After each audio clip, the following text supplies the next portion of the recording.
Mr. Alan Fernandez. Give him one more hand.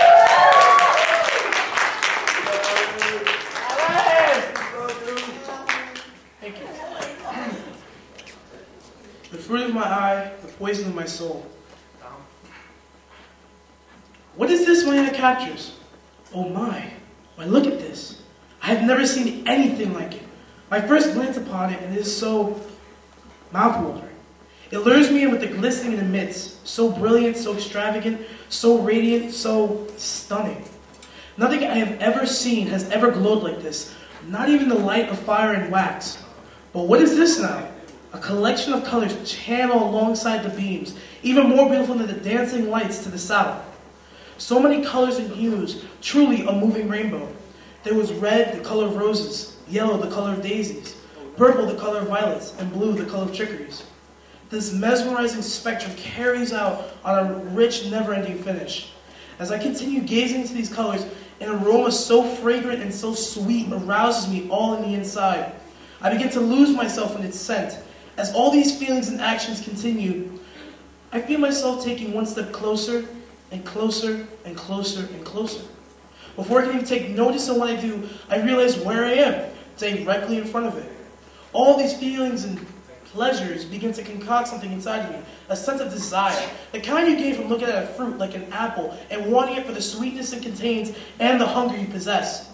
My eyes do not dare to turn away from it, locked onto it, just as a sniper locks onto his enemy for the kill. This is everything I have ever and never dreamt about. As I stand, something begins to talk to me.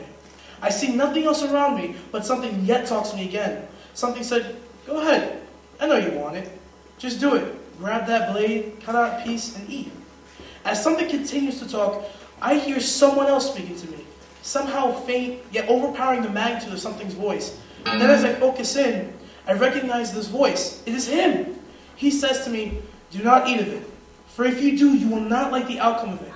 I respond, but sir, this is all that I ever dreamed of and even more. Why would you advise me to not eat of something so pleasing to the eye? He responds, right there. Right there, you just said pleasing to the eye, a part of your flesh which has let you down before.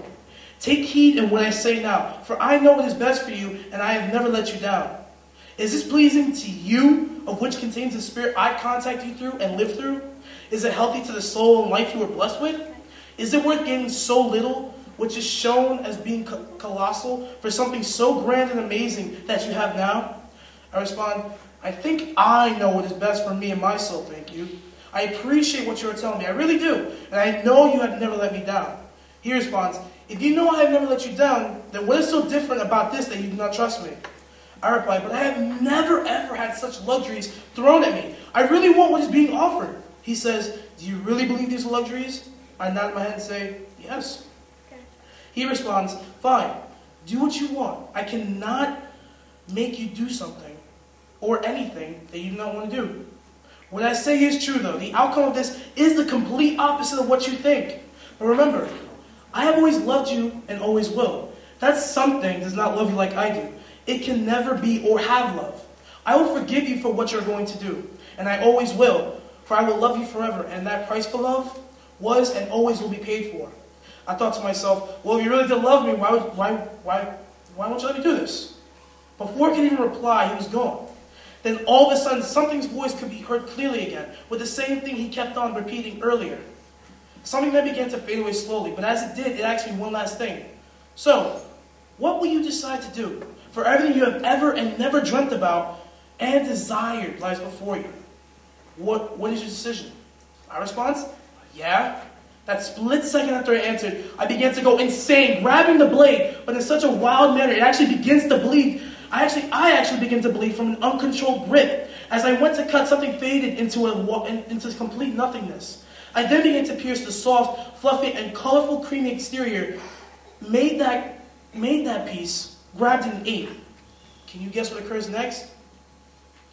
Pain began surging through my being as if it were venom flowing through a serpent's bite. Such piercing and excruciating pain that no man should endeavor, nothing I've ever felt before. As soon as I ate, I tasted nothing but pure blood. When I saw it, the spectrum dies and transforms to the color of blood and darkness. That fragrant and sweet aroma morphs into the stench of burning corpses and vinegar. That shine eventually turns to absolute darkness, causing shades of black to surround me.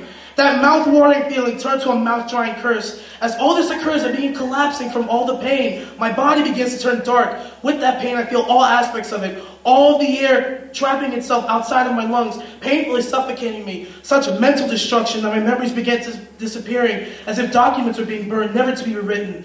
And that powerful paralysis, so powerful that I cannot even feel my eyes blink or my lips moving, but still feel that pain. All of the wounds of war, both by weapons and fists, surround my body, destroying me. The internal decomposition of my body through the swift killers of the air, water, and stone. The emotional destruction, feeling depression, anguish, anxiety, disappointment, and other destructive emotions devour me.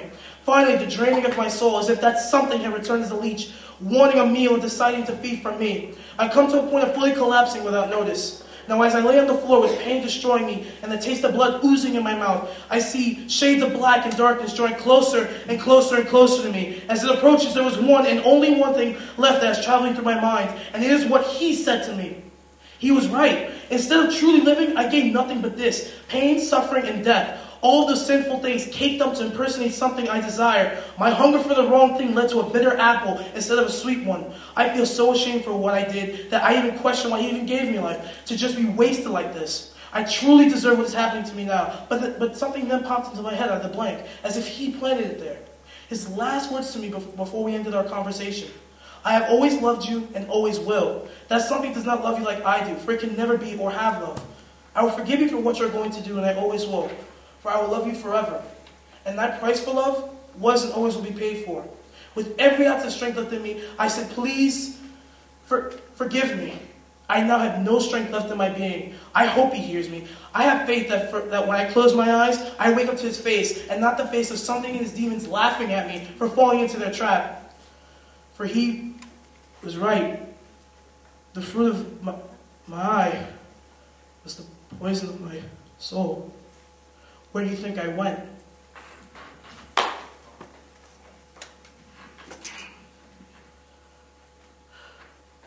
Through the Lord's mercies we are not consumed, because his compassions fail not. They are new every morning. Great is your faithfulness. The Lord is my portion, says the soul. Therefore I hope in him. The Lord is good to those who wait for him. Lamentations 22-25, chapter 3. Thank you.